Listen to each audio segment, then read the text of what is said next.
Welcome. We are so glad you are opting in this afternoon to the Afghan Summit. We're very pleased to be able to have this opportunity for Luminus Network for New Americans with the Afghan Alliance of Maryland to co-sponsor with the United Nations Association, the National Capital Area. I'm Jill Christensen. I actually have a foot in both organizations. With Luminous, my role is volunteer coordinator and outreach. With the United Nations Association of the National Capital, I'm chairman of and chair of the board. Thanks for making time this afternoon. It's been powerful to see how many people from across Maryland and truly our nation have wanted to do the right thing and express great goodwill in helping, in fact, Afghan refugees settle in our communities. Today, we're going to focus on that and really look at how we can do that. Some of you are already involved. Some of you want to be involved. Following today, we're going to show you steps in order to get that done. So with that, thank you for making time and the commitment this afternoon in order to do that. We're going to start by hearing from Mike Mitchell, who is the CEO of Luminous. And as things started unfolding in August, Mike started thinking immediately about what that would mean for our state and across the country. Mike has extensive experience with resettlement agencies, with nonprofit management, and providing supports, long-term at times, for, in fact, immigrants, so that they truly can be fully engaged as new Americans. Mike, go ahead. Thank you, Jill, and thank you everyone for joining today. I am really grateful that all of you have taken time on a Sunday afternoon to be with us. One of the things, this comes so close to my heart because I was actually raised in Afghanistan. So I work for an organization that serves people from around the world, and we serve immigrants from all backgrounds and all walks of life. Luminous was founded about 40 years ago. To make a difference. And in this case, we're looking forward to making a difference. If we could highlight the slide that shows the summit goals, that would be great, which is the second slide. So in the next 2 hours, we are going to have 3 goals for all of you. The first goal is to understand our model, and I'll talk about that in a few minutes. But the idea is that Luminous does not see itself as the sole provider or the sole instigator of services for people. But what we want to do is figure out a way that we can provide the services that we provide, but also bring together people who are doing the good work. The second thing that we are aiming to do today is to actually have a speaker who's going to talk about cultural competence to help us, many of the native-born Americans, to understand how to manage their volunteering. And thirdly, to have clarity and confidence about how you can volunteer through the Afghan Alliance of Maryland. So we'll get into that in a second, but if you could put on the next slide, what I want to say is that we understand that we don't know everything. It's not just the volunteers, but it's actually the idea of having an advisory board. We know that we will learn best and provide our best service possible if we are informed by people who are Afghan Americans and Muslim Americans who can offer the best feedback to all of us. So those people highlighted that we thank very much who have offered to do that, many of whom will be on the call today, are going to be with us. Now with that, I will turn it over to our co-host of the summit. We're really grateful to have them as a partner, and that's the United Nations Association of the National Capital Area, and Paula Bolin. Paula. Thank you. Good afternoon, everyone. On behalf of the United Nations Association of the National Capital Area, I want to thank Luminous, its leadership and staff for the opportunity to partner on such a timely gathering, which aims at developing a network of networks for Afghan families relocating in Maryland, so we can understand the needs at stake and help connect networks of volunteers who want to be of service. So thank you all for your interest and joining today's summit. UNA-NCA is one of the largest and most active chapters of the UN Association of the USA, with over 200 community and student chapters campus across the country, constituting the largest movement of Americans advocating for a strong partnership between the United Nations and the United States. Serving over 1,200 members in the District of Columbia, Maryland, and Northern Virginia, UNA-NCA strives to increase public understanding and support of the United Nations, encourage constructive US leadership in strengthening the UN, and preparing present and future leaders to work for a better world, both globally and locally.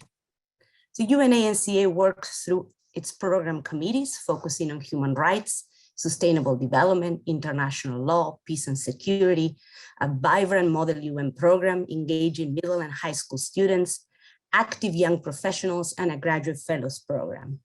It is an intergenerational membership organization with many ways to get involved. So if you're not a member yet, consider joining our movement and help us make a difference at the global and local levels.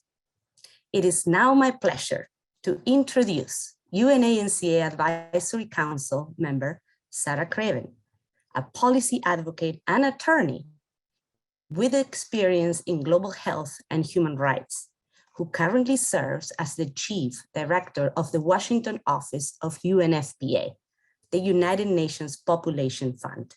In this role, Sarah advocates for UNFPA's mandate, which envisions a world where every pregnancy is wanted, every childbirth is safe, and every young person can live to their full potential.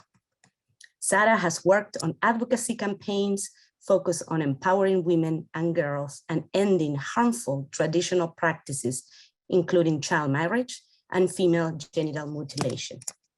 Prior to her work at UNFPA, she held positions at the US Department of State and also serving with 2 senators. Sarah has served as policy advisor to CEDPA, CEDPA during the 1994 International Conference on Population and the 1995 Fourth World Conference on Women in Beijing, China. Sarah, thank you so much for joining us today. The floor is yours.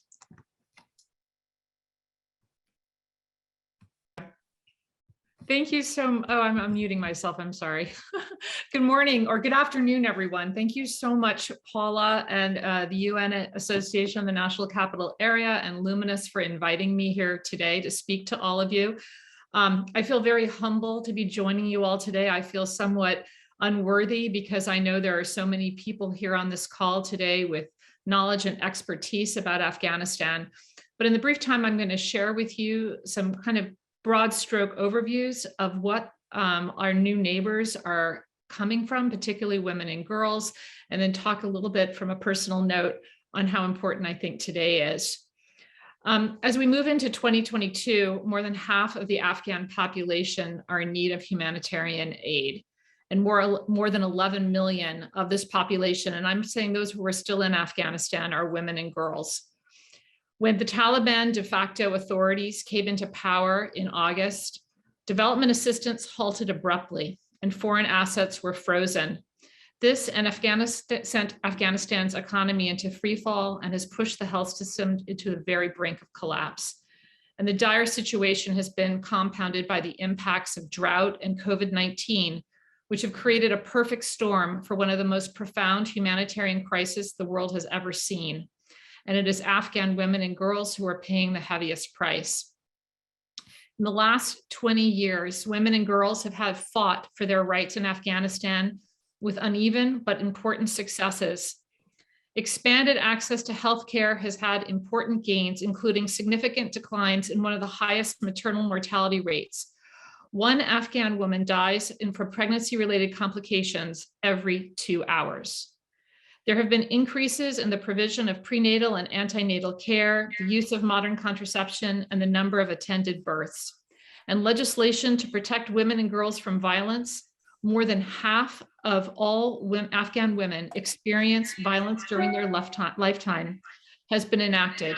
And support services for survivors of violence have been established, including legal aid to facilitate access to justice, although these have fallen short of what was envisioned for women and girls. But unfortunately today, Afghan women and girls' hope for the future have dwindled.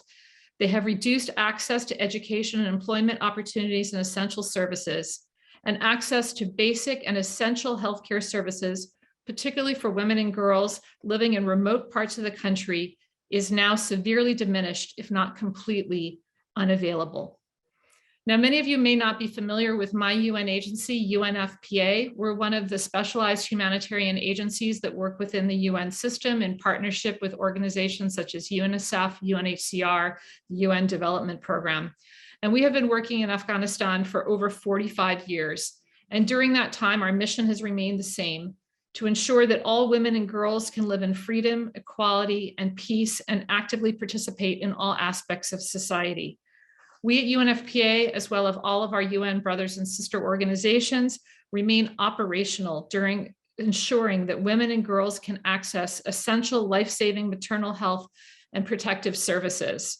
And we follow the call of the United Nations Secretary General Antonio Guterres, who said that the UN was going to stay and deliver. So we at UNFPA continue to deliver services at 170 family health houses, which provide maternal health services in remote areas of the country to ensure that women can deliver safely. And I have a long list of the kind of work that we continue to do. But I have to say, when I was preparing these remarks, my colleagues in Afghanistan were sharing with me remarkable stories of Afghan women who have been delivering under very dire circumstances and who have been the fortunate ones who've been able to get to some of the services that UNFPA provides. And one of the stories that was shared was about a midwife who was delivering a woman who suddenly they discovered that she was giving birth to twins. And it's rare that a midwife will deliver twins. She had to call, we have a support line. She called, she was able to be talked through how to bring the two babies in. And then the new mother went into severe hemorrhaging. And again, being able to call the hospital and being given guidance to save the mother's life. The mother and her two daughters are now doing fine. But these are the kind of stories that are happening every day in the most dire circumstances. And I reflect that when I read the Washington Post last week, like many of you did, about some of the new Afghan neighbors who have come here to our country, and in Baltimore, we're also in the same situation, delivering a baby without having access to the kind of services. So the kinds of issues that I'm describing to you, and I know we're going to talk about later today, are the same issues that these women and girls and their families have experienced in Afghanistan, and they're now here in the United States, looking for access to services, looking for hope and education. I have really had the opportunity to meet some of these new welcome Afghan refugees to our community. And I can see that they are very traumatized and nervous and scared, but at the same time filled with such hope. And I think the hope is because of all of us who are on this call today, the welcoming and the support that we can provide them. So in my brief time with you, I just want to end on a very personal note, taking off my professional hat. I've been very lucky, I know they're on this call today, to meet Reverend Ann Durst and her team at St. John's Norwood Episcopal Church and their programming, Nourishing Bethesda. And my group of fellow moms here in Bethesda, we've been delivering bread every Friday, Afghan bread. And we've learned each week along the way what we've learned. First, we brought the bread. The next week, we brought bread and feta. Now we've learned that the bread we bring, what we thought was going to last a week, is only lasting a day. So we're learning along the way, but it's a wonderful opportunity to be able to take this global work and bring it to the local level.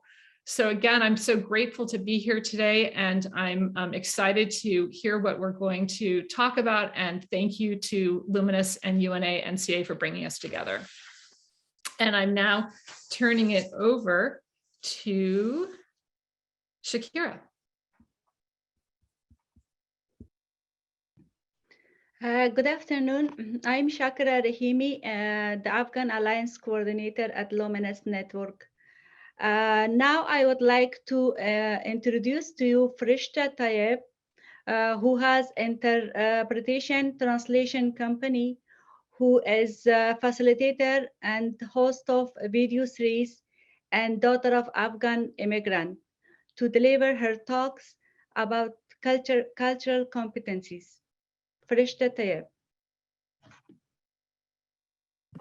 Thank you so much, Shakira John. That was a very kind introduction. Thank you so much. It is my honor to be here and to be collaborating with Luminous and UNA-NCA, UNFPA. You guys do very, very important work, and I appreciate you giving me the time to talk about the importance of cultural competence and the importance of understanding the population that you serve, right? So the first thing that I usually do, I've had the honor of being kind of on the front lines since August and really getting a feel and a pulse of what's happening with this entire multi-layered crisis in Afghanistan. I've been dealing with the evacuees. I have been dealing with those folks that are on the bases. Most of them have closed now. There's only one open at this point, in which I am there full time, and really understanding some of the challenges that folks are going through once they're being resettled. The first thing that I always talk about when I do these presentations is, why do I do this, right? And Shakira John said that I am the daughter of an Afghan refugee. Although I was born and raised here, my mother sought political asylum right after the Soviets had invaded Afghanistan. And I grew up in a household in which I actually watched both of my immigrant parents go through these struggles and not necessarily have a support system, a resettlement agency, guidance as to how to survive and how to make it in the United States. So this is a very personal cause for me. And I really strongly believe that cultural competency is the key to bridging the gap between both providers and the population that they are serving, right? We all need to be understood. We all want to be seen. We all want to be heard, right? And a big issue that we've been having throughout this process since August is it's quite bifold, right? We have, on one hand, we have the lack of cultural competency of Afghanistan, of understanding the culture and the people, but then we also have the lack of cultural orientation that these folks have come from these safe havens and spent a very long time there and haven't really fully understood the way or any type of guidance or orientation as to how this country works. So very important that as you all serve this population, you remember that there's going to be some major gaps, right? Some major things that you want to be aware of. Just very briefly, because I know the cultural competency usually takes some time to go through, but I'll do like a really quick crash course. Afghanistan is pretty much the size approximately of Texas. So you can imagine these folks have come to the United States and the country is the size of one state, and we've got 50 states in this country. And it's an enormous and overwhelming feeling to come from such a small place and come to such a vast area, right? This is a challenge. This is a scary thought. People are intimidated by the fact that they're being resettled in certain states and may not be familiar with the area, the climate, what it means to live in this region without support systems. So organizations such as yours are so important. The resettlement agencies are having some challenges when it comes to being understaffed. They're having some challenges too when it comes to kind of connecting some of these dots, lack of housing.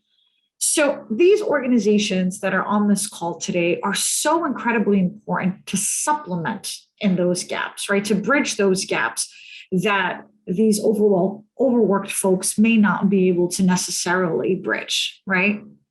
It's also important to understand that since Afghanistan is in Central Asia, it's in the heart of Asia, it is landlocked and surrounded by major countries, right? We've got China, we've got Russia, we've got Iran. The influences of these countries are very prevalent in this region, right? And it's a major faux pas. You don't ask an Afghan, what ethnicity do you belong to, right? Which of these that are listed here do you belong to? Which of these do you feel the most relatable to, right? It's better to ask like, what language do you speak? What language do you prefer? And that would make it politically correct. So the 4 major ethnic groups in Afghanistan, if you look at the brown and the key are Pashtuns. In the green, you'll find the Tajiks. In the yellow, you'll find the Hazaras, and followed by the Uzbeks. The smaller minorities are the Turkmen, the Nuristani, the Baluch, and the Pashai. We're having a lot of problems throughout the diaspora finding interpreters for Baluch, for Nuristani, and for Pashai, because they're such a small and rare population that the dialects of their language we're finding is harder to locate people who speak those languages. Here's another one. People that are from Afghanistan are Afghans. We are not Afghanis. Afghani is our currency. This gentleman on the screen, his name is Qais Asar. He is a pop star. He plays that instrument that you see, the rabab. And he felt so passionate about this element of cultural competence that he named his album, I'm Afghan, Afghani is currency. I hear it a lot at the safe havens. I hear it a lot amongst people that folks are called Afghanis, right? And certainly I'm sure nobody in this room would want to be addressed as currency. So important to keep that in mind when dealing with Afghans. Rashida, if I could just interrupt and just ask you to put the Sure. slideshow on full screen so folks can see. A couple people have requested that. Thanks. Yeah, sorry about that. Yes, absolutely. Is this better? Wonderful. Yes, thank you. Great, no problem. So the major religion, I should say, in Afghanistan is Islam. And there's 2 sects, Shia or Sunni. I went to Catholic school, so I equate it to Catholicism and Protestantism. Kind of looking at from that lens, that's the best way we can explain it without getting into detail. We have a 2% population that consists of Jews, Hindus, and Sikhs. Very important to know and understand. The languages that are spoken in Afghanistan are Pashto and Dari. Dari may also, at times, an Afghan might tell you, I speak Farsi. We're trying to get Afghans into the habit of saying Dari, because Farsi is the language that's spoken in Iran. So what ends up happening is when you're looking for an interpreter, the person, if you say, I speak Farsi, they're going to bring an Iranian interpreter, right? And the major difference between Dari that's spoken in Afghanistan as opposed to Farsi that's spoken in Iran is that dialect is like American English to British English, right? So that is pretty much the best way that I can explain that. And some words and idioms and expressions are different. So it's important to say, for the person to say that they speak Dari, it's very helpful. I'm not going to get into too many specific statistics of the country, but I do want to talk a little bit about PTSD. War obviously can lead to post-traumatic stress disorder. You really want to think about this when you deal with the Afghan population. People who come from war-torn regions, really, PTSD is a normal reaction to something very abnormal that has happened to an individual. So with that is going to come feelings of mistrust, paranoia may develop, and it's going to be important for you to build a rapport with these folks, right? You're most likely, when you're dealing with this population, you're not going to get a lot of information and a lot of answers in the first conversation you have with them, right? You want to ease into it. You want to start your conversation with a nice warm cup of tea, right? You want to start off making that person feel like you understand their culture, you know them, you understand that this is what Afghans drink. They like green tea and this is part of the culture, right? Understanding cultural nuances in Afghan culture, gender relations. I really, unfortunately don't have a lot of time to get into all of this, but I will say simple rule of thumb, when you're addressing somebody from the opposite gender, you always want to take your right hand across your chest, slightly bow and say salam or peace. I think that it starts that conversation with this feeling of comfort, this feeling that these people understand my culture. It's also very respectful. The Asian Culture is a very disciplined culture. Sometimes you see Japanese people, they also bow. We do the hand bow. It shows that you have respect for the person. I would not extend, if I'm a male, I would not extend my hand out to a female. And I would address the head of household, which is the male. It's a patriarchal society. I would ask the husband for permission to speak to the wife if I'm a male. Just to, because the father, I want you to think, right? This is a war. A lot of trauma has happened. A lot of displacement has happened. These folks really want to feel like they want to protect their family, right? So if a gentleman is standing in front of his family, it's because he wants to protect them. It's that he wants his entire family to really be seen and understand and heard, right? So I'm going to actually come out of the crash course here, which was probably the fastest one that I've ever done. Apologies that I had to rush through it a little bit, but I'm sure we'll need another time to talk a little bit more in depth about it. Some stories that I wanted to share with you, some challenges when it comes to the Afghan people, when it comes to resettlement, and when it comes to trauma. It's really important to understand that when people have experienced displacement and when people have experienced different types of trauma, this will come out in different ways, right? This will come out in different ways. And it's very important to start this relationship in a very, very general, respectful manner and let that rapport grow between each other, right?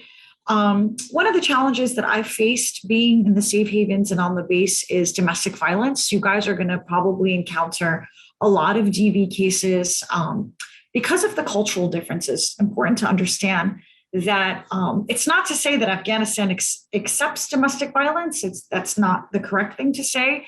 But when it comes to prosecution, when it comes to family, remember this is a collective society and we live in an individualistic society. This is a monochronic society. Afghanistan is a polychronic society.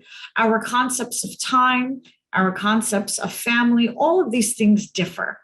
So back home, you would have families gathering and discussing with elders these types of issues, and sometimes familial issues are not even encouraged to be discussed in front of people, right? So there is not necessarily this restraining orders or, so it's important for people to learn first, right? I always say, teach people first, right? Teach them how to fish. Tell them, look, in this country, these are the rules for the cultural orientation. This is accepted and this is not accepted. You will definitely find a lot of that. Also disciplining children. There is a different system of discipline in most countries, right? So really, really important to have that understanding when it comes to this particular population. Before I leave and before I end my segment of this, I really would like to share just one story of an individual who I had encountered in the beginning. Thank you, Jill. I appreciate that. So I have a few minutes to talk about my story. So I had this particular family, and they were really giving me a lot of pushback. They had a really, really difficult time. This family had been separated. We helped to reunite them. The wife was in one base, the husband was another base. And so there was a big strain. The husband was actually with the children. The woman got separated. After reunifying them, after speaking with them, after counseling with them, the husband was able to get off the base, get a job, and now they're doing a lot better, right? But don't get discouraged. There's going to be a lot of families and a lot of situations that aren't going to pan out like that, right? You're going to have some real serious issues that you're going to be dealing with. Remember that when people don't speak a language, right? There's a literacy issue. There's a lack of language issue. Sometimes what ends up happening is they may want to relay their issues and their problems to resettlement agencies or to caseworkers, and they're not able to advocate for themselves. So I would say that one of the most important jobs that we have as individuals, each and every one of you on this call, is to serve as advocates, as to serve as people to give these folks a voice, the voice that they most likely don't know how to use yet, right? They don't know their rights. They don't know their responsibilities. And the refugee curve can be anywhere between 1 to 3 years. So it's going to take some time until they get there. Hold their hand. And believe me, when you hold their hand, you're really holding their heart. And with that, I will conclude. And I wish you all the best. And I thank you for putting forward all the efforts that you have. I'll be sharing a link to a cultural and linguistically appropriate handbook so that all of you can have a copy of that and use it as service providers. I'll also leave my email if you'd like to, if you have any other questions. I would be very happy to get in contact with you and to try to assist you as best as I can. Thank you. Freshta Taib, thank you so much. I saw Freshta on a YouTube video that she had done, actually an event for Lutheran Social Services, and was so impressed. This was actually recorded last February. And we began talking within Luminous and the Afghan Alliance of Maryland, who really could help us set the right track. Obviously, we gave you an incredible challenge of 15 minutes of how do you do cultural competency, but it was an important, and thank you, Tashkur, opening of, in fact, what we need to know of hearts and hands and how we work together with cultural competence, with understanding the variations of, we may be working with people from very different ethnic groups who may not even have Pashto or Dari as their first language, coming from different faiths, as well as then the variables of family relations, intimate partner violence, all of those pieces that may be experienced. So yeah, we are ready. We are gearing up as advocates and absolutely with our new Afghan neighbors. So Freshta, again, thank you so much for your presentation with us. Well, I've been quite excited because I've been watching the numbers on this event for the Afghan Summit. We have 272 people with us right now, and we have 3 polling questions. We want to know who's here. So let's have our first question. Are you attending today as an individual or with a group or organization? Go ahead and just move your cursor to that circle, hit submit, and we're going to start getting some answers. We'll give you a moment to do this. We've had many different organizations, both mosques, churches, synagogues, Rotary organizations, all kinds of associations, including, for example, literacy organizations, emergency management folks that have stepped up and wanted to be involved with today and wanted to help. So in just a second, as long as you have done your voting, we're going to see the results of this.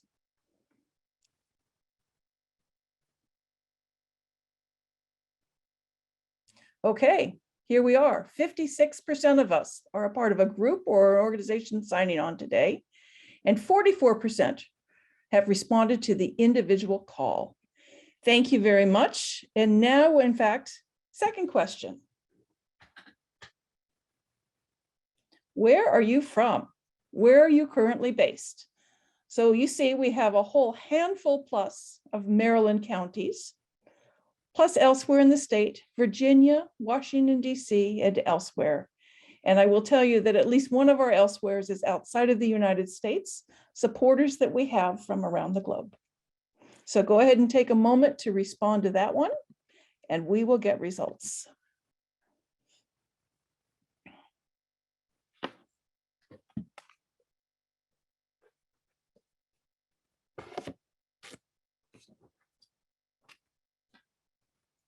So in just a second, we will get everybody voting in. Spokane, Washington, welcome to our room.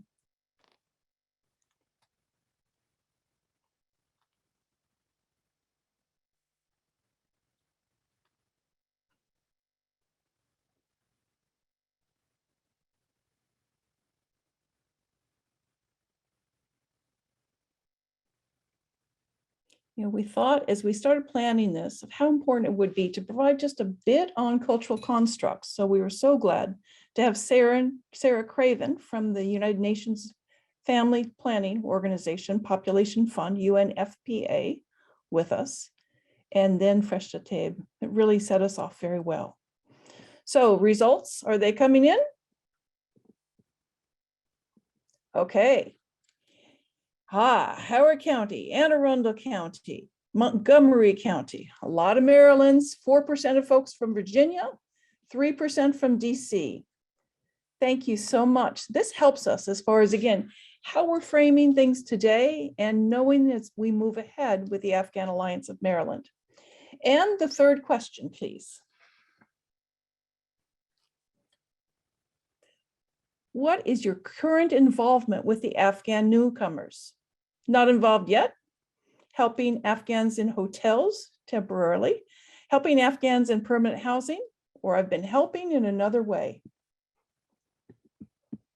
Take a moment, go ahead and vote.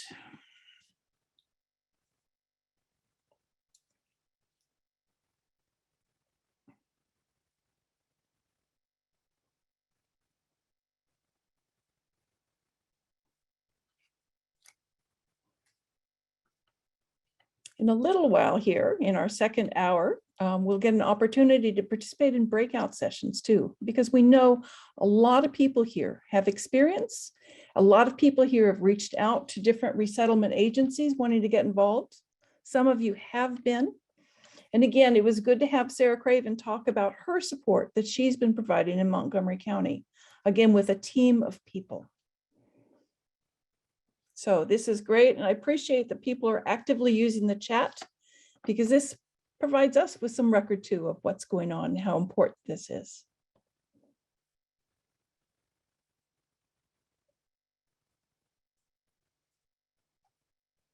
So our results will be with us in just a moment, and here we go. 53% of us are not involved yet. There's potential, there's opportunity. 11% are working and helping folks at the hotels. 14% already are helping Afghans in permanent housing. And 23% helping in another way. And sometimes that can be, for example, an Islamic school in Baltimore County, Maryland, that's putting together welcome packs for students and helping to do that, which means they're not actually doing direct interface yet with, in fact, Afghan families that are coming in, but providing behind the scenes background support. And I know many of you have helped in that way too. So with that, you may be wondering, okay, Afghan Alliance of Maryland, how does this really work? I'm going to pass it back to then Mike Mitchell, the CEO of Luminous, that again is the sponsor of the Afghan Alliance of Maryland. Mike, please go ahead. Thanks, Jill, and thanks everybody. It's really impressive to see all those questions be answered. So what is Luminous doing and what is this all about? So as somebody who has a background in working with what are called resettlement agencies, I worked for HIAS and LIRS, and I've also worked on the ground for community-based organizations locally and nationally. And when we started seeing what was happening in August, we thought about how could we approach the situation different? How could we make sure that the different segments of approaches from different organizations could become brought together in a way that was healthy and in a way that would link the social capital of our respective organizations. So number one, we decided the best way we could do this is by being a platform. Luminous offers a certain number of services directly, for example, legal services, social services, what resettlement local affiliates offer. And then we could also think, well, maybe there's a way that we could link organizations that are individuals and small organizations together. And that's to be a platform, and I'll show you how in a second. Number two, Luminous can't, and no organization on this call can provide all the services necessary. And the challenge that we see as we approach the Afghan situation is how do we break out of our silos? How can we become a network of networks so that if a volunteer that's working with a synagogue that might be working with Lutheran social services could actually help somebody being sponsored in Annapolis on the other side of the region? How could we do this in a way that would be effective for everyone involved so that volunteers were not pigeonholed to specific areas only? And so we came up with this way of approaching it. The third thing I'd say is that Luminous is approaching this with complete humility. We are but one small organization out of many, and we know that the way to do this is to be in partnership, and we've already started doing that. So if you could pull up the slide number 6 for me, please, I will share exactly how that looks. So number one, what are called resettlement agencies, such as Lutheran Immigration and Refugee Service and IRC and HIAS, they typically provide stability and 90-day services. Now, they also provide services after that, but the folks who arrive need support for years after, and it's important that that support continues. And that's where you come in as a community. So how can Luminous fill in on the self-sufficiency? It is not to say that those other organizations, the resettlement agencies, are not providing those things. They certainly are. But as they get pressure to move on to case after case after case, it's up to us as community-based organizations, individuals, churches, and synagogues to actually do something to make sure that support continues. And that's not glamorous work, it's tough.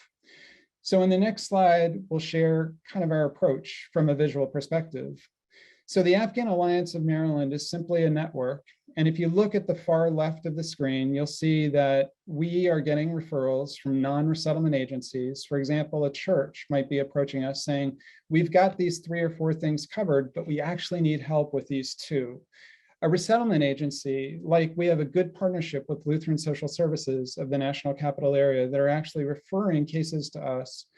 Or we might be getting referrals from hotels. We have a partnership with Anne Arundel County right now, and we actually have an Afghan Welcome Center there where we're supporting arrivals. Those 3 entities fill out an intake form. And then on the right of your screen, you can see volunteer teams. And a volunteer team for the Afghan Alliance of Maryland could be a group of neighbors. It could be a church. It could be a mosque. It could be a civic group like Rotary. It could be self-defined as any group that you all would like to form. And that group basically logs on and says that they want to do volunteer placement. And they fill out a form. And then what Luminous is doing is it's putting this together in 3 different categories.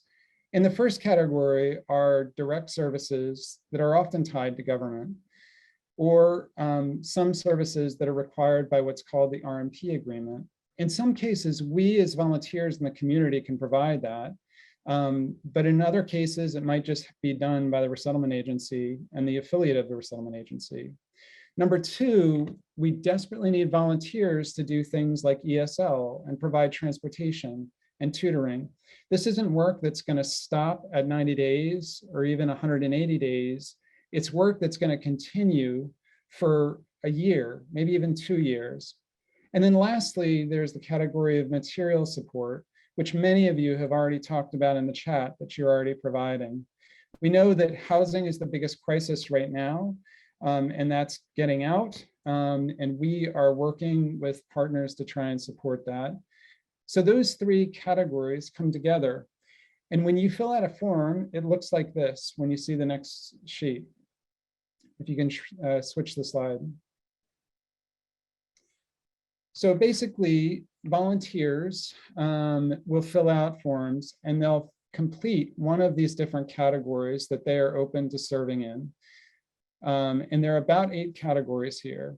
And what happens for the clients, the referral sources, is that they too will fill out who's referring to us, and they'll also say what it is that they need. And what Luminous is going to do is, if you can show the next slide, please, is breaking these categories and really matching them together. So you can go ahead and stop the slide presentation.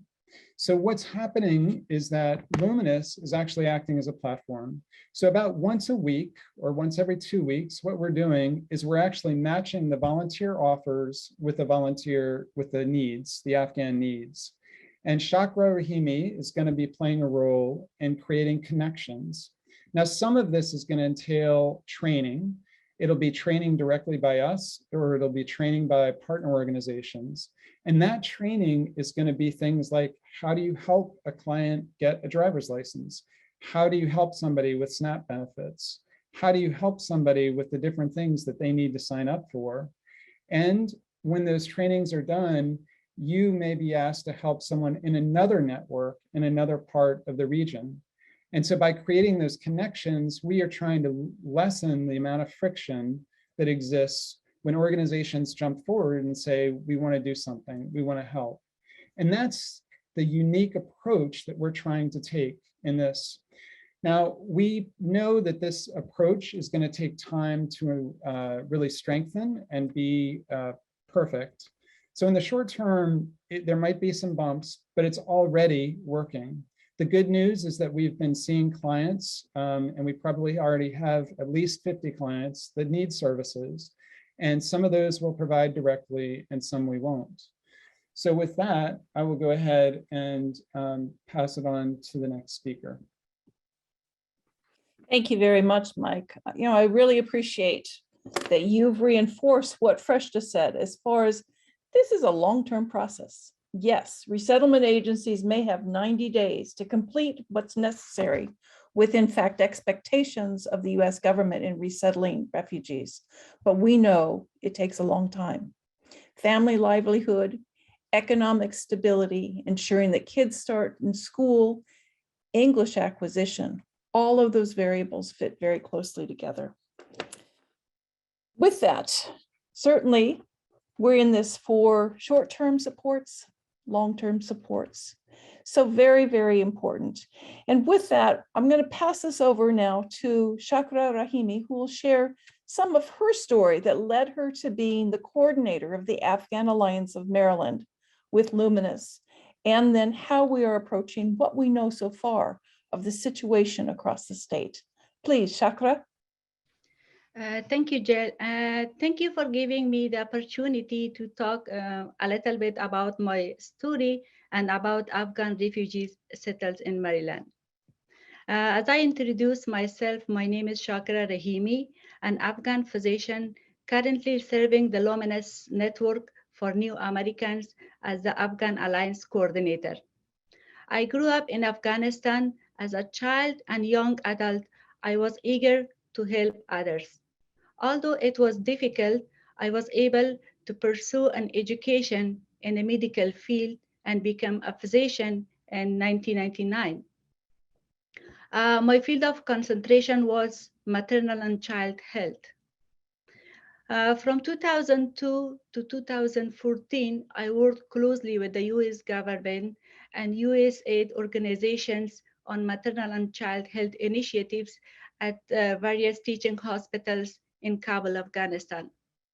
In 2014, the US granted me a special immigration visa to bring my family to safety in the United States. I have 3 children, 2 in college and 1 in high school. Our family was welcomed to the US by World Relief, one of the 9 national resettlement agencies. Since I had a strong desire to help refugees, I soon was working as a case aide, assisting to resettle other newly arrived refugees. I learned many things through my own experience having to flee my country, and many more things as I tried to assess other refugees. Here are just a few. When you are forced to flee your country for the safety of your family, it's extremely difficult to leave behind extended family and good friends, your culture, cherished belonging, and favorite places, and hold precious memories. It's challenging to start life all over again in a new country, where the language, culture, and expectation are so different, and where your previous education, experience, and qualifications may not be recognized, especially if you are still dealing with the trauma of violence, threats, sudden separation, and great loss. Can you imagine if tomorrow you suddenly learn that you and your family would be in grave danger if you remained in the US and you had to leave quickly with no time to prepare and only whatever you couldn't put in your backpack. Never to see your home or extended family or friends again. Can you imagine that when you arrived in the country that allowed you to come, no employer recognized your credential? So you had to start again at the bottom of the job ladder. Had to learn not just a new language, but also an entirely different system. These are typical experience of a refugee. But for a refugee, the safety and security of their family is of primary importance. Until recently, I was working as a surgeon assistant at various teaching hospitals in Maryland. But when more than 70,000 Afghans were airlifted to the US last summer, I realized that my firsthand understanding of the refugee experience and also the experience that I had with resettlement agencies at Earth Relief, it is the unique assistance to help the newcomers. I'm passionate about working for and with refugees. And I'm happy to be working with Afghan Alliance through Luminous. Now I would like to tell you about the many Afghan families who have arrived in our region of Maryland. Over the past 3 weeks, I have met more than 60 Afghan families who have been sent from the military bases to a resettlement agency in Maryland. However, there are a number of challenges. The major challenge is finding safe housing near public transportation and jobs, affordable and sustainable on an entry-level wage. There is currently a very low housing vacancy rate in Maryland. For this reason, the resettlement agencies are temporarily housing the Afghan families in extended stay hotels in Lanticum, Jessup, Columbia, Landover, Gaithersburg, Bethesda, Germantown, and more. Have you ever been on vacation with small children and had a day when you were trapped in the hotel due to bad weather? Can you imagine then the experience of Afghan families who are now isolated in a single hotel room with many small children, not for a day, but for months, with nothing productive they can do and only a rare chance to talk with an overwhelmed caseworker and no clear answer about their future?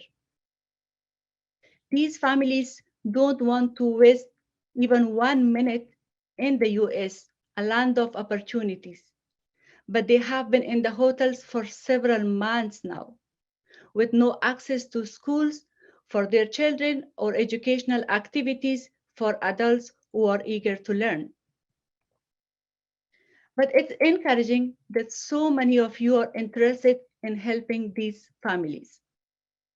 Please consider what you might be able to do to address these needs that I have heard from most of these families during my conversation with almost most of them. What are these needs? More permanent safe housing, employment opportunities and transportation, English classes and other educational opportunities both for the children and adults, reliable assistance with obtaining permanent immigration status. While all Afghans are legally present in the US, the majority have been admitted in a temporary status known as a humanitarian parole, which only allows them to stay in the US for 2 years. And we all know of which 6 months of those 2 years have already passed. They have been told that they need to find attorneys and apply for asylum in the US, which they need extra hand and assistance. Thank you for your attention and your compassion. It is my hope that each one of you will find at least one way that you can help one or more of your new Afghan neighbors. Thank you again. Back to Shakira, Jill. Shakira, tashkur. That is so wonderful to be able to hear some of your personal journey. That in fact is a huge motivator in the work that you're doing as Afghan coordinator of the Afghan Alliance. Thank you very, very much. With that too, I think we're reminded about the power of the personal story in fact, guiding our directions. There is great hope. The great hope is that we have 270 people on here right now. 270 with networks that have been shared in all the chat. I wonder if we can add in the slide then, which is slide 9, one more time, please. We are now at the point of, in fact, doing breakout groups. And in just a moment, you're going to have the opportunity to decide what breakout group, what discussion you would like to be in. Let me share a couple things before we start moving. One, these are short, just 18 minutes. It's going to go very fast. There is a facilitator who will lead the conversation and truly elicit from the group resources that you have. It's been exciting to see what you've put in the chat. I will mention every breakout group needs to have one reporter and to record everything, written record of what is shared. I will remember to mention to you as well that the chat function when recording Zooms, once you go into the breakout room, the chat is not recorded. So if you have something important to share, bring it back to the main session later. So with that, take a moment. We'll go ahead and start as far as our tech team and getting this going to go ahead and decide whether you want to be in housing, to discuss health, supporting doctor's appointments, vaccinations, government connections and navigation, SNAP, food stamp, Medicaid, down the road driver's licenses, education focusing on student enrollment and tutoring, transportation, career and skills, English or legal services. So with that, please go ahead and join a breakout room. You see at the bottom of your screen, most likely, you see the link that's called Breakout Rooms. Go ahead and raise your notes. And basically, we will then get you in the room. We'll give you a notice on your screen when it's time to go back to the main room. You've got lots of choices. Go ahead and join one of those.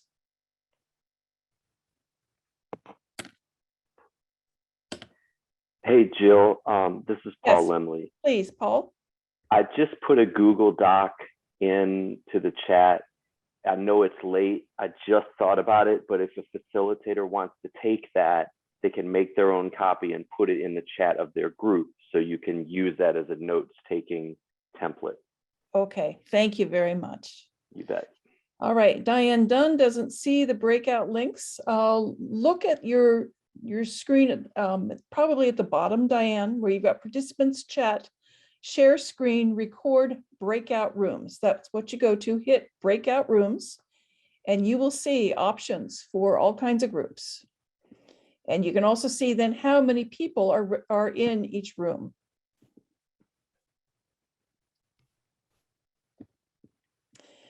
For those that choose to, if you cannot see the breakout room and you want to stay in this room, that is possible. And we'll have a discussion here. But how do you sign on? I'm missing that part. I see the different groups. Andrew, okay, thank you for the question. Andrew, please. Like I say English, I would like to work with the adults in English, and I see names already on there. How do I add my name? Hi, thank you for your question.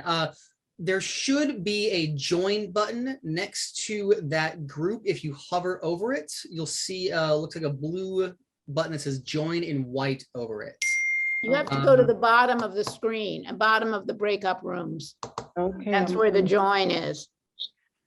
All right. I'm sorry, I can't see any of the groups. Okay, let's see. Neither can I still can't see anything. I cannot see it either. Okay, so we have 28 people right here who are talking with each other. And if you wanted to stay in this space for a general discussion, we can do that. Otherwise, perhaps, yeah, if you put a note in the chat, maybe in fact, Andrew, can you help move people into rooms? Certainly. Thank you so much. Give me a moment. Because Yes, can I be moved join. to English? Please put the note in the chat if you would like to move into a specific room. Okay. Thank you.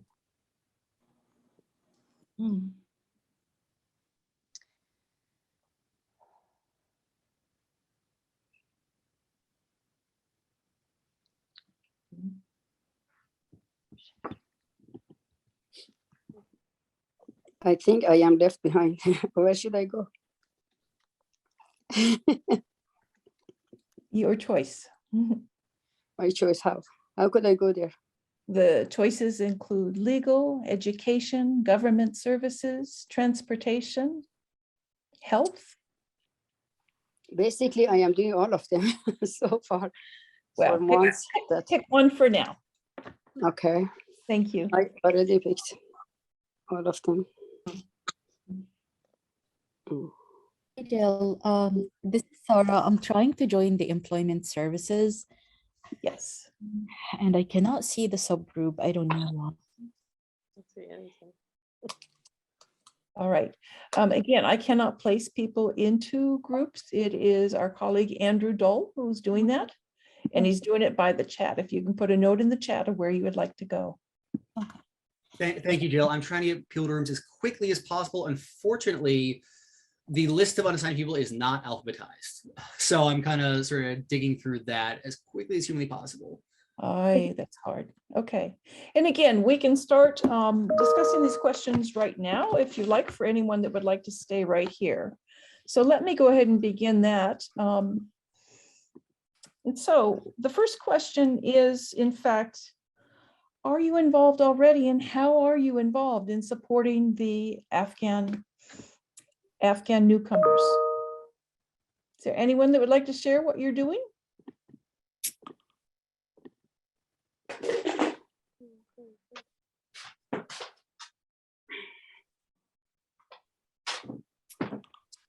Excuse me. Can I say something? Please go right ahead. Sure. Actually, I have so many calls from Afghanians, people who need help. The reason I asked them why you're just calling me, they said because no one else is answering our phone. Our caseworker is not answering our phone. And we are left behind, we're hungry, we don't have warm clothes, we don't have, like today, I had a telephone call, someone called me, she told me, don't tell anyone. I don't want people to know about this. I told her, don't worry, what is it? So she had a problem that she couldn't tell anyone. So I had to get the medication she needed and I gave it to her. It was a medication, it was such a shampoo. So I am over the phone till late at nighttime and early in the morning, even I was in the bed, still in the bed, telephone call, even I was on the Zoom right now, I had a telephone call from one of them. So they need help. We need someone to answer their phone. We need someone who knows how to speak Farsi to talk to them and see what is their need and make a list of that. So in your list, I didn't see that answering their phone. Yeah, they have so many needs that we are barely could catch up with it. And every day I am working with Mastut. They send me new people, new family, and they find me from the mouth word from each other because they have very good connection to each other. So they call me every day, at least 3 people, 3 Afghans new family, they arrive. So they really need someone they could answer their phone. I don't mind to answer their phone, but because I am working full-time Monday through Friday, I don't want to interrupt my work, but they need my help. I am stuck there. So I want someone to answer their phone Monday through Friday. Someone who knows Farsi. So thank you, because clearly what you're speaking about is being totally overloaded. And if you can only imagine then those newcomers and how they're feeling in fact, not having all of their needs met. With that, that's why we're doing today, to truly raise volunteers and build volunteer support. We are trying to work effectively with the resettlement agencies. We know they're overloaded. We know too that in fact, in some ways this is a perfect storm because of in fact the rise in the cost of living, particularly then as far as rents and what that's meaning. But also if you think about in 2020, the United States officially took in only 11,500 refugees. And all in the course of a couple months, here we have 70 to 80,000 who are here just from Afghanistan. Right. So I'd love to hear from others if in fact you were involved or ways that you would like to be involved. Are there others on the call that would like to share?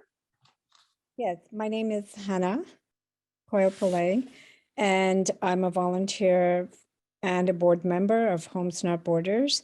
And we directly work with the resettlement agencies, ECDC and IRC, in setting up apartments for the families before they arrive. So when they come from the airport or from the hotel into their apartment, they come into a home. So we just not only give them the basic necessities, but we add things to make it very homey so that they will feel like they're in a warm place because they have gone through a lot to come to this point. That's lovely, Hannah. How many families have you been able to settle into their own places? Well, we work through the agency. Yes, we work through the resettlement agencies, and they're the ones who find housing. We have actually, between August and December, we set up a 100 homes apartments. Oh, that's wonderful. And these are, the numbers vary. The number of families that live in those homes vary from very large to single people to, a couple and a baby. So we try to leave little notes for them, making them feel very welcome and try to make it as culturally appropriate as possible. Tremendous, thank you. And are you a staff member or are you a volunteer with Homes Not Borders? I'm a volunteer and I'm on the board. Lovely, thank you. And, I came to this country in the early 60s from India when my dad came to do his PhD. So I know, and we went to North Carolina. So I know what it feels like to be in a strange country. We knew English, that was the advantage we had, but I was the only Indian kid in the junior high school and my sister in high school. So no one knew where India was at that time. I was asked all kinds of questions. So I feel I am passing on what was shown to me and my family by a host family. And I'm glad I had the opportunity to do that. That's gorgeous. Just gorgeous. Yeah. And, within Luminus Network for New Americans too, it's just profound how many people either are immigrants or then children of immigrants who find their way wanting to help in this process and in general, as far as with immigrants of all the needs that exist. Let's go ahead and hear from other people. Is anyone else involved at this point with Afghans, or how would you like to be? Ken Flemmer from Adventist Community Services. I'll follow Hannah. Go ahead. I've collected a lot of housewares and bedding and linens and things like that. And almost all of them have gone to Homes Not Borders to help them outfit. I've also given boxes of shelf-stable food to stock the pantry to Homes Not Borders. Right now, the main activity is providing weekly food baskets to those in long stay hotels for ECDC in the Bethesda area, and then IRC in Montgomery County and a few over in PG County. So large families, they get about 70 pounds of shelf stable and produce. Milk, if I have it, eggs, things like that. Smaller families, maybe about 50 pounds a week. I know on the very large families of 10, 11, I'm sure that food doesn't last through the week, but it's what I can do. And then when a family arrives at a long stay hotel and they have children, I send over a welcome backpack with a teddy bear and little things, little books, games, puzzles, school supplies, things like that to help occupy their time. And I try to provide feminine hygiene items. Okay. Ken, as thank I you have so them. much. Ken, We thank love you so Ken. much for And what you've offered. And what I will want to say and just make totally clear with feminine hygiene products, that in fact, what is commonplace in the United States of tampons, that absolutely is not used, just as a heads up for everybody who's listening. Yeah. But it sounds like you're doing so much. I was pleased that Nicholas Grossman dropped in to the chat, the Homes Not Borders website. And I wonder if at this point we might be able to hear from Anjum Malik from the Alhambra U.S. Chamber. And if Alhambra is where I think it is, don't know whether you can get on and speak to us about what you're doing with constructing new resumes and refreshing existing ones to help.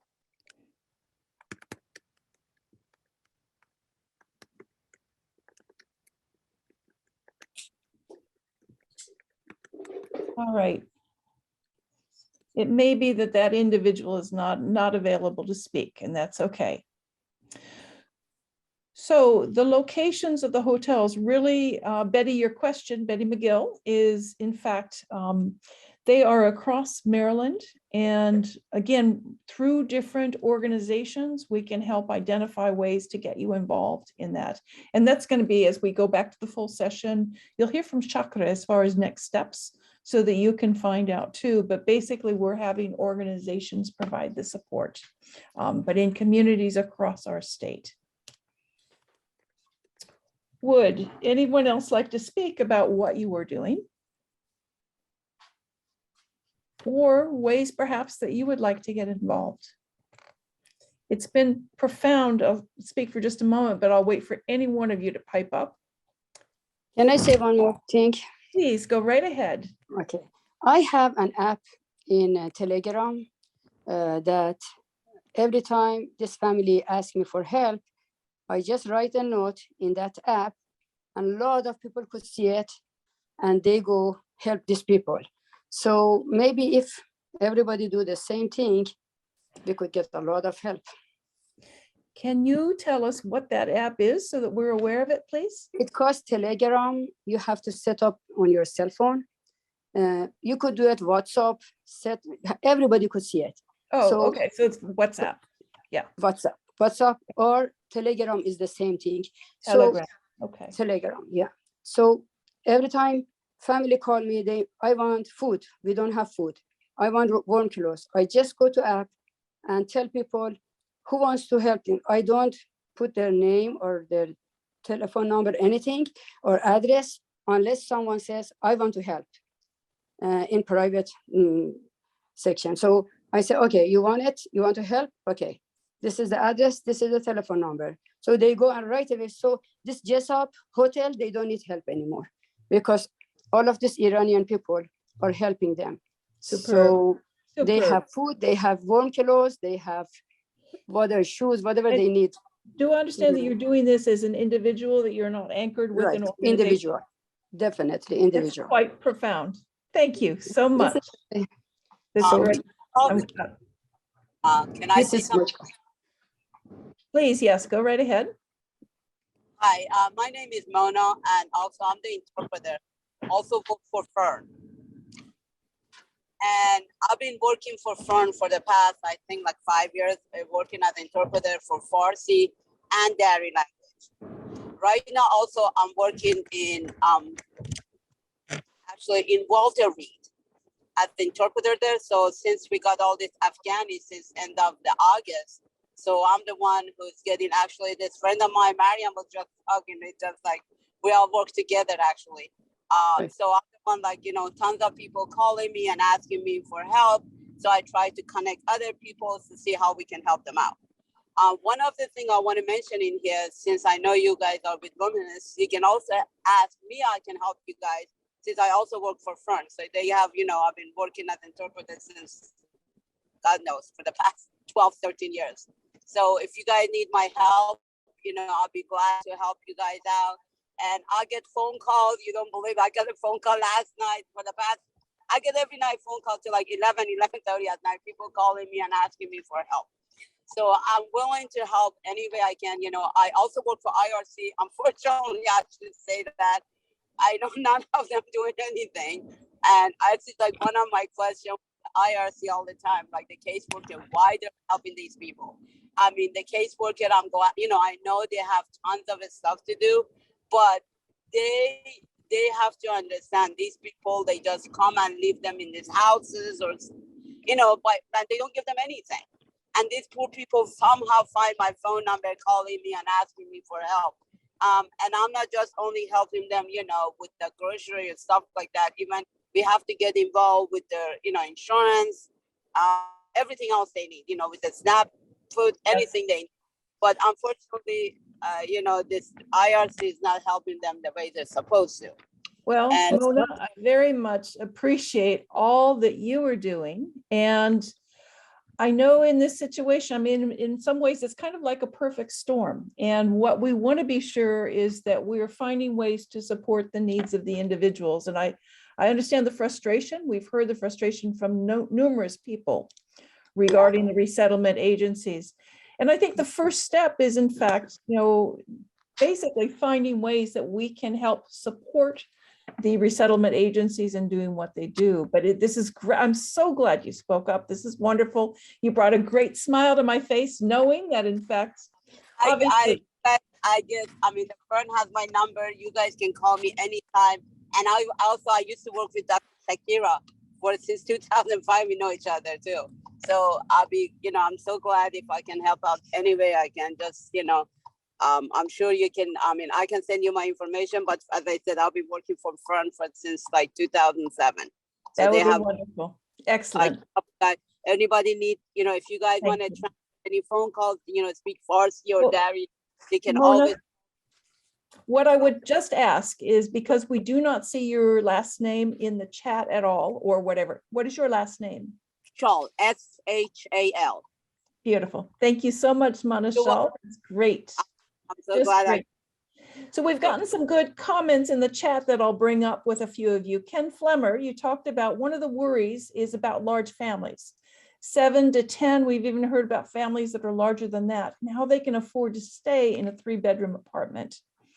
I'll just mention that there is a coalition in Anne Arundel County called Love Anne Arundel County, LOVE, that in fact is looking at how to in fact augment some expenses for families, how to help that. It's 40 religious congregations from Anne Arundel County that are exploring whether to in fact raise first month, second month security deposit, and last month rent for families to be able to help out. But the affordability question is very hard.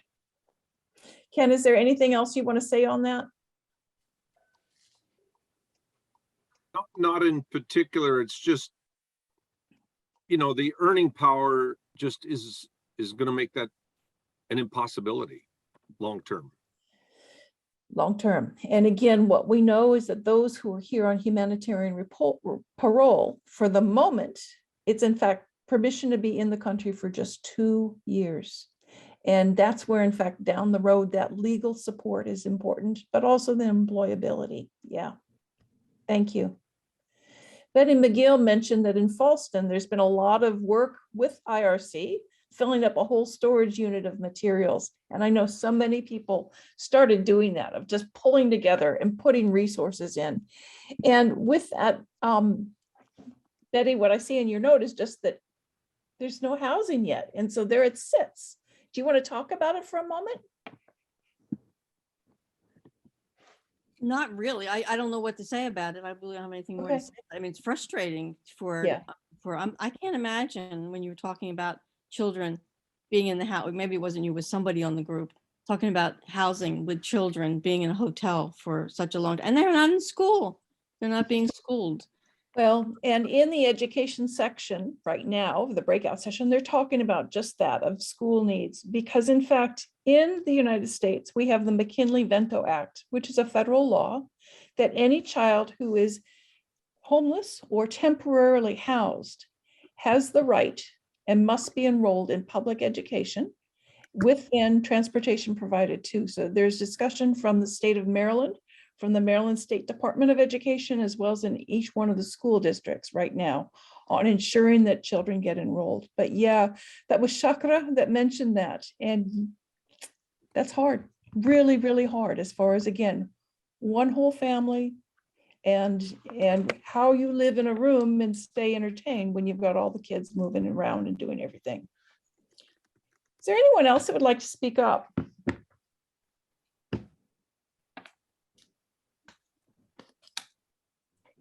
I just want to say something else, actually. Sure, please, this Mona. family, after the 3 months, no longer anybody is helping them out with the rent. But unfortunately, most of these people, they don't even have their, like they cannot even work. How these people support their family, so then that they get the letter from the, from the rent, like, oh, your rent is due and you no longer can stay here. I don't know what can we do about these, because most of these people, their 3 months is over and then they don't have any other place to go. They don't have any work permit. They don't even have a job. They don't even speak the language. So how what I can help these people? It's a fantastic question. And obviously there's going to be a very large volume, but for right now, there is still pandemic funds for eviction prevention that the state of Maryland has. And specifically Luminous is doing that in Howard County, where I'm based. There are actually multiple organizations that have eviction prevention money that can not only pay past rent, but future rent too. But I think, I'm sorry. One of the issue we have, I know with Howard County, Fern and Luminous is helping, but the other county, like Virginia, I have few of them that these people, they no longer have the support for after that 3 months. So, and then they call me, say, Mona, what can we do? And I had to get the help from other people so they can stay in that place for another month to see what else we can do. yes, exactly. I don't any connection in Virginia. I don't know if anyone can help me out with this, but I have few family that they no longer getting support from the IRC, and IRC just saying like, we pay for 3 months, we're not helping anymore. So what are these people to do? Give you 5 back. Yeah, I hear you. And so again, your concern is being registered, Mona, so that we have it.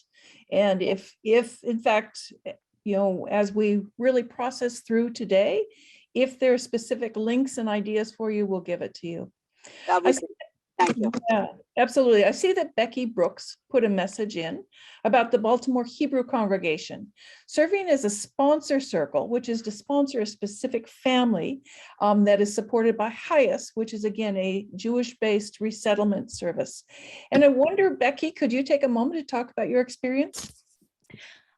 I can. I will say I'm not the person in charge. I'm just manning the database. So I don't know as much as exactly. But I will say that one of the things we were just matched with a family just last week, and helping to work with Airbnb to get them into transitional housing and off the military base. And it looks like they're going to be in an apartment by the end of next week. So the benefit, there are a lot of complicated things that I haven't been privy to in terms of getting a sponsor circle started. There's a whole process. Of course, folks want to make sure that it's safe for the families and that the volunteers abide by guidelines of confidentiality, et cetera. But if you have ours is based through our synagogue, but if you have a group, doesn't have to be a religious organization, but it can go to that link and find out about forming a sponsor circle. It takes a cadre of volunteers. We have a core team of 8, and then you'll need to raise a significant amount of money. So it helps if it's an already established group like a church or a synagogue. but the benefit of it is that it can streamline some of the processes, especially if you have folks in your group who have some legal expertise, has some expertise in navigating health systems, et cetera. So if folks have a group that they're working with and are interested in investigating that, I highly recommend that link, sponsorcircles.org, to find out more about how to do things on the ground. Becky, thank you. Thank it's you. really good for people to be aware of, as far as, again, basically it's a private sponsorship initiative that the United States USCIS has started because, in fact, the concern of our numbers compared to where we've been in the past with refugees, and knowing that there are good, concerned people all around that want to be able to help out. And so it is open for organizations or religious institutions, or, as I understand, sponsorship circles too. It could be just a good collective of a neighborhood group that wanted to start it. So thank you. I understand that in a couple minutes, we are going to be moving back to, in fact, the full group. Jill. Yes, please. I know the private sponsorship is an important piece here. But in Montgomery County alone, there's like 100 families in hotels. And that's going to stay at that level, into March, April, perhaps, before, the volume is going to just collapse us. And that's not counting what's going on in Baltimore. Exactly. Which really speaks to what I think is the value of just starting this discussion now across our state, of organizations and individuals that are stepping up and can step up. But yes, it's a very, very big concern. You maybe heard Mike speak earlier about the Afghan Welcome Center that we've set up at one of the hotels near BWI.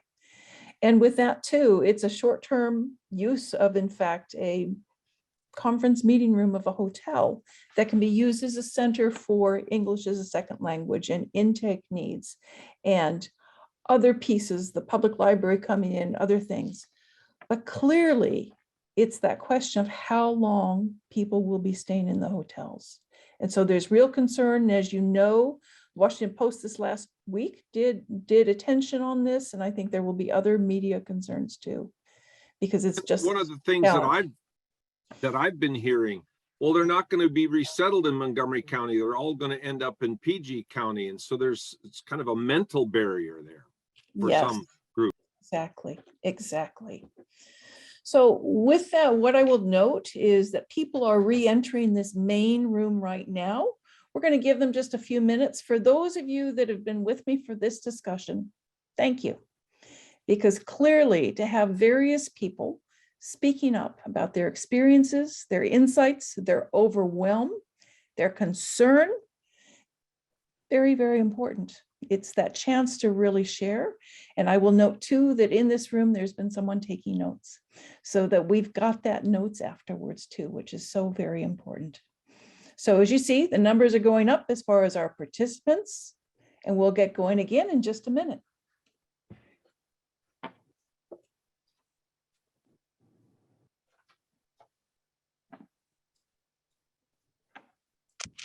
Well, it looks like amazing. We don't want to come back. That was great. Thank you so much. Discussions. Yeah. Yeah, it's beautiful. And the mini groups per area. That's amazing. Thank you, Jill and Mike and everyone for organizing this. This is amazing. Our deep pleasure in making a difference and making it easier for, in fact, our new Afghan members and neighbors.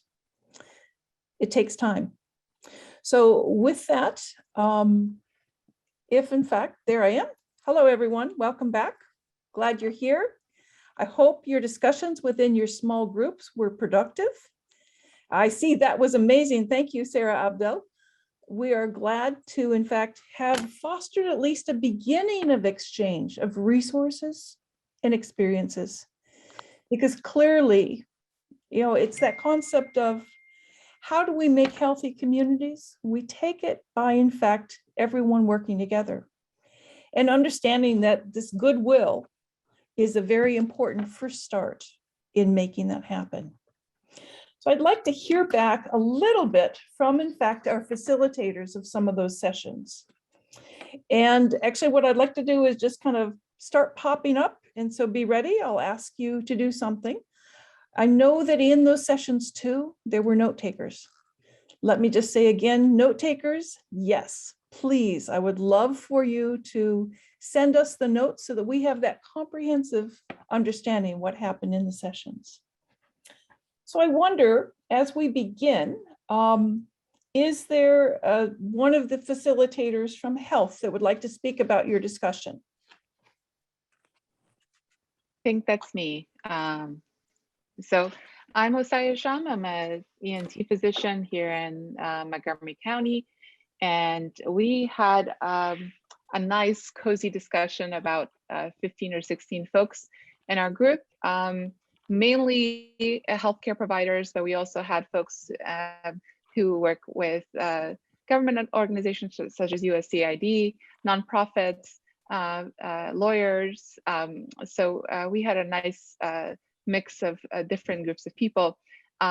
Most of the people on the group, we also had folks from faith-based groups, churches, et cetera, who are currently sponsoring families or helping families settle in.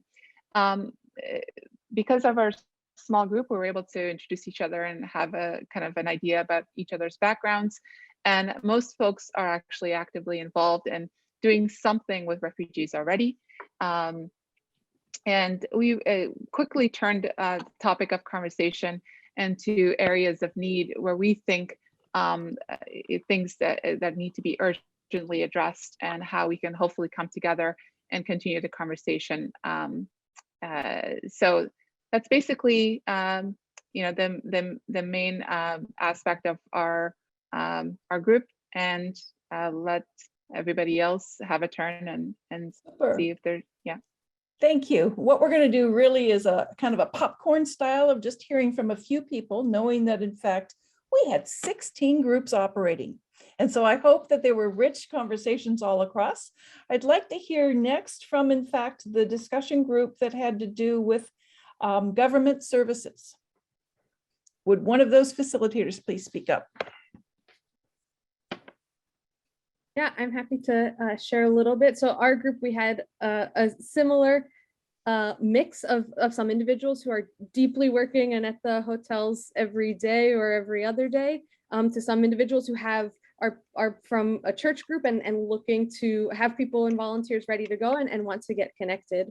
A huge concern, which is something that we've heard many times, is that there are a lot of individuals without their Medicaid cards and who are not receiving their SNAP benefits. And then another piece we talked about is the issue of driver's licenses.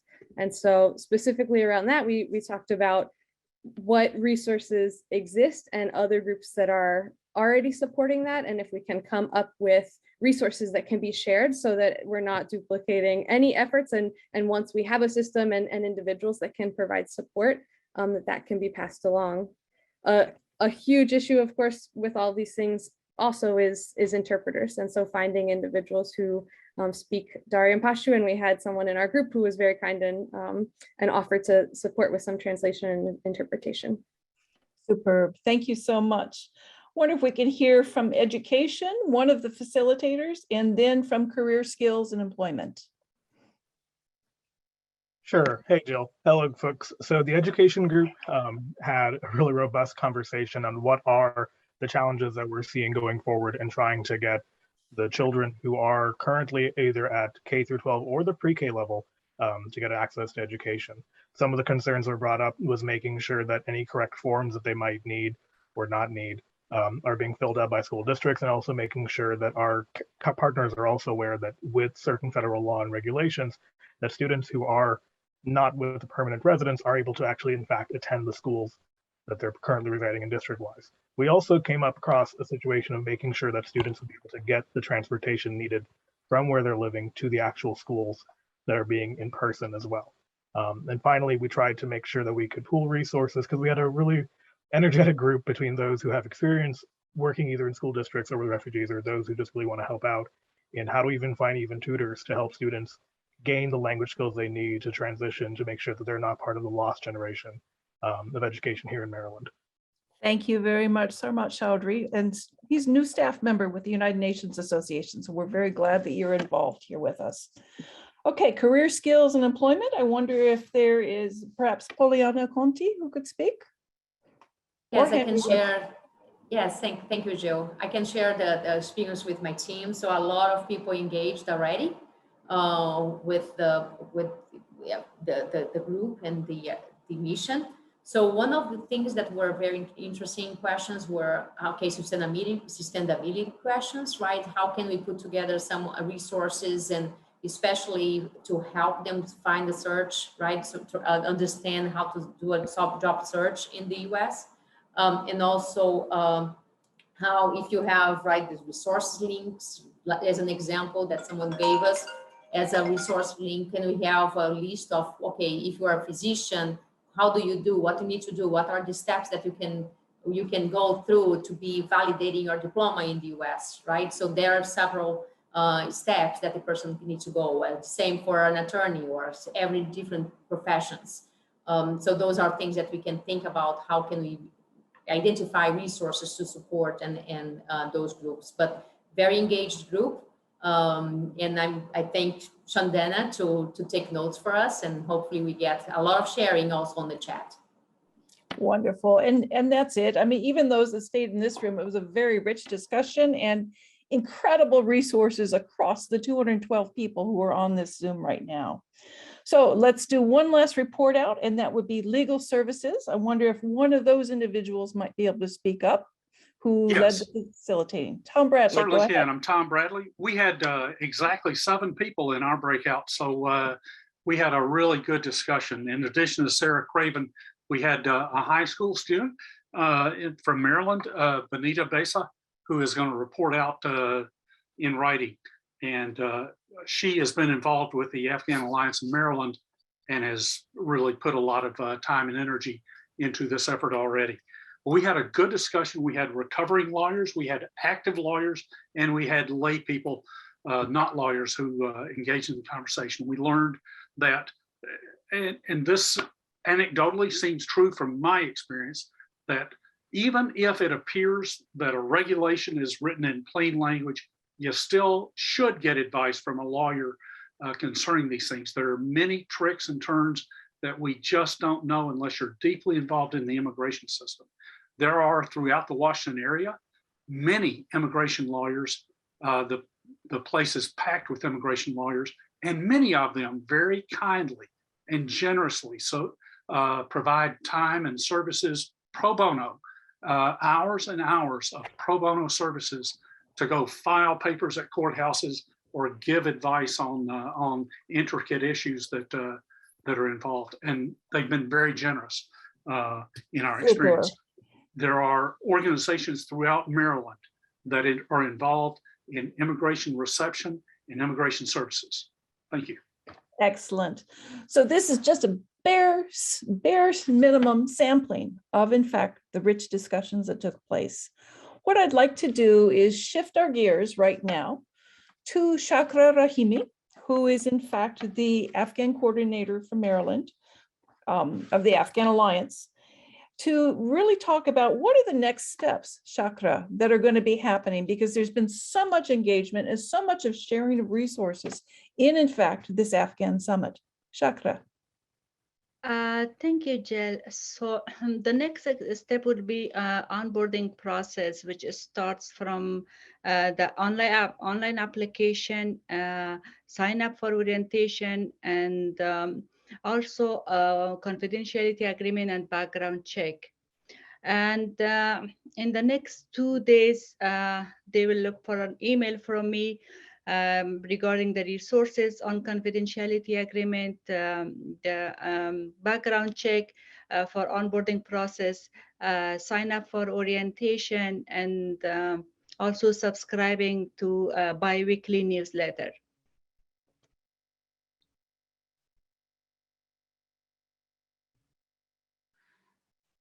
Thank you very much, Shakira. So we've got a process. From here, you will be hearing from us in a couple days, And in fact, if you would like to get involved to share resources further, you are most welcome to. I'm going to pass this then to do the closing to Mike Mitchell, who is the CEO of Luminous. But before I do, I want to say that it has been superb to be able to share this experience with you as your moderator and to really see the confluence of the United Nations Association of the National Capital Area and Luminous with the Afghan Alliance of Maryland. In fact, in that stepping up of goodwill, as we all are wanting to do the very best for our Afghan neighbors. Mike, the closing words are yours. Thanks, Jill. First of all, I really want to thank Jill for what she did to pull this all together. She deserves kudos if there's an applause button. It is just kudos to Jill and kudos to all of the staff who have put this together. I also would like to thank different funders that have funded us. Many of you made a donation during the planning of this. We are grateful.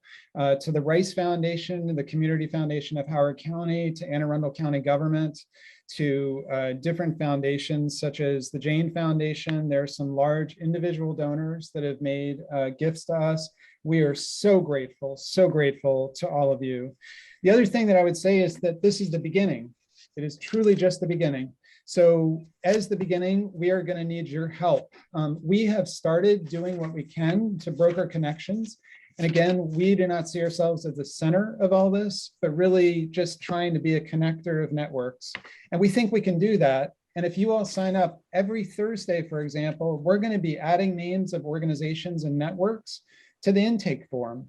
And we're going to be connecting those networks to Afghans that need help. That will happen because of all of you. The other thing that I want to thank all those people that have been involved so far.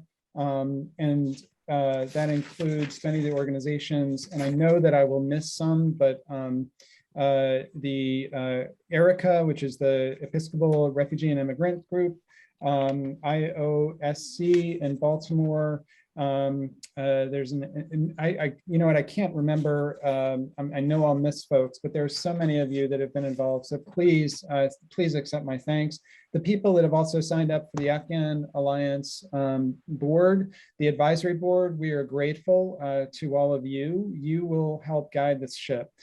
The last thing I'll say is that the best way to make a difference is to think differently. If you think about Luminous, and when you look at our name, it is not accidental that, for example, the U in Luminous is about you, and the US is not about US, the country, it is about us. And if you look at the arc in our logo, it is very intentional that it is from you to us.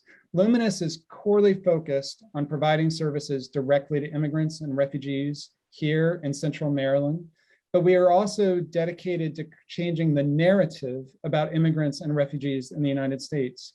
That does not come from us doing all the work, it comes from you. It comes from the experiences that you have working with Afghans and working with other immigrants, and it comes from the different board members and volunteers that get involved with this organization. So on behalf of the organization, the board members, everyone who's been involved, I just want to express my thanks to all of you for coming tonight. Know that you're going to be hearing more from us, and just know that we are deeply grateful. Please keep in touch with us. I will also, I believe all of you have my email address, but I will put it in the chat. With that, I think we are done, and we gave you back 18 minutes you didn't know that you were going to have, and got a lot done because of you. Thank you everyone for coming tonight. Thank you. Thank you. Take care. Thank you so much. Thank you.